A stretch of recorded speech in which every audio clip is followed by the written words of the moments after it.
Well, just out of Shambhavi initiation, one of the largest events of this sort in United States. Over 2,500 people for Shambhavi Mahamudra initiation in Long Beach, California. A very exuberant lot of people.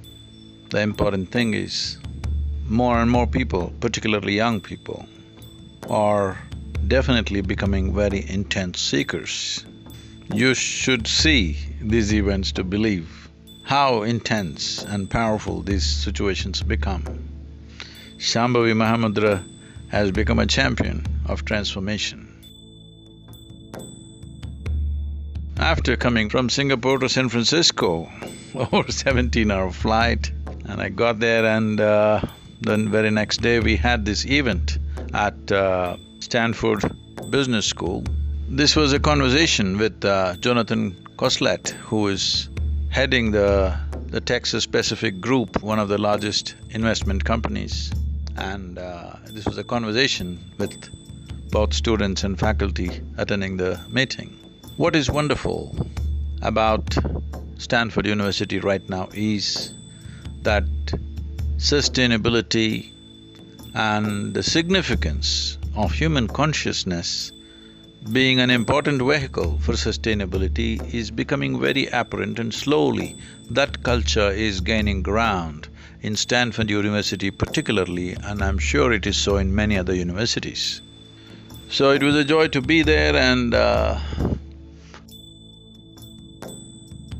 I think generally there has been a very positive response, because what was vaguely forming as a movement in this region, when I articulated very clearly how consciousness is the basis of sustainability, without human consciousness, there is no way to craft businesses, there is no way to craft an economy which is inclusive and sustainable.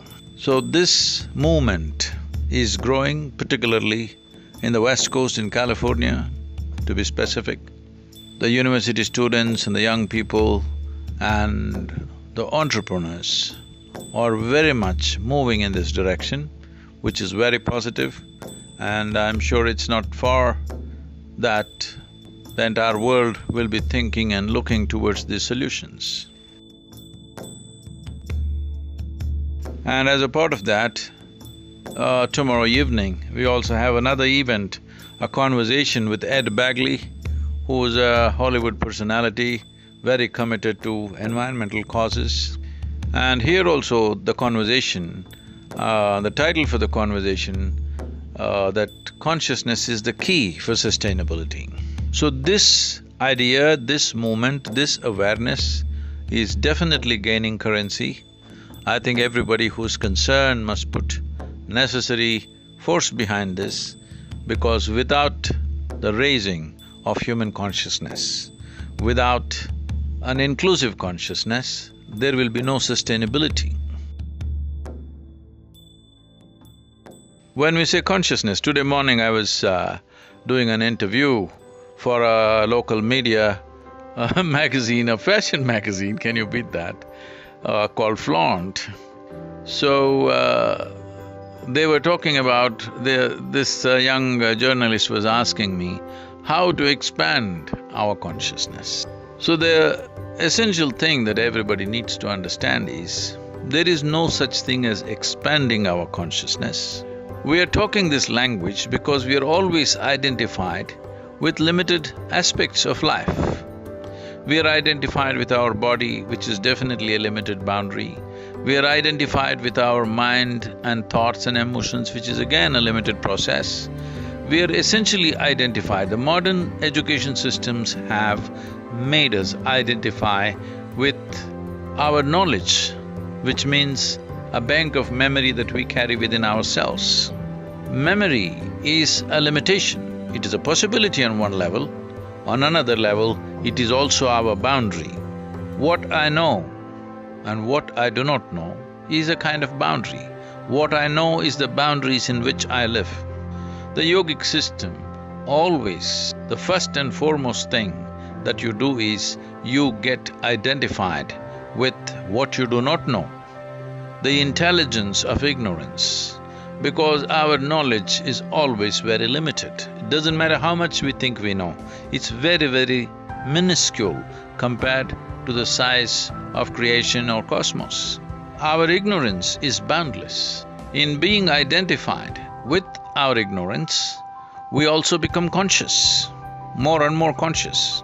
So what we are referring to as consciousness is essentially that which is beyond the boundaries of our physical form and of our psychological structures. So what is beyond physicality has no boundaries, it's boundless. What is boundless cannot be expanded.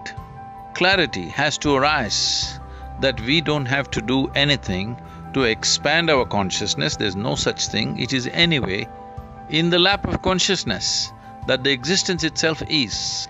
We just have to disidentify with the limited identities that we have taken on of body, mind, society, family, education and variety of other things in terms of race, religion, nationality, gender. Our identification rises beyond the limitations with which we are identified. Consciousness is anyway all out, there is no need to expand this. Last 3 weeks, as you know, most of you are aware, has been a super fast roller coaster to say the least. So, day after tomorrow, getting back to I or our center in Tennessee, and the space and the silence of the Tennessee center is very healing and very good for recovering for a battered and bruised body. So, looking forward to a couple of days being in that space, and then of course we are active, we are in Philadelphia and various other things happening. So, on this day, I want all of you to at least think. If you're not there experientially, it's all right. Today spend a little bit of time, and every day spend a little bit of time to at least think. Thought can never be boundless, but at least try to think beyond the limitations which you're normally identified with in terms of body, your likes and dislikes, your family, your race, your religion, your nation. Beyond that, beyond even the human species, just try to think how you relate it to everything. What is your relationship with the sun, the moon, the universe? Just at least in thought. If you're willing, I can bring this experience to you as a living experience. But if you're not there, at least in thought, think beyond your limitations. It'll be a wonderful beginning for you. Here in California, Los Angeles to be specific right now, weather is fantastic. I wish I had a little more time.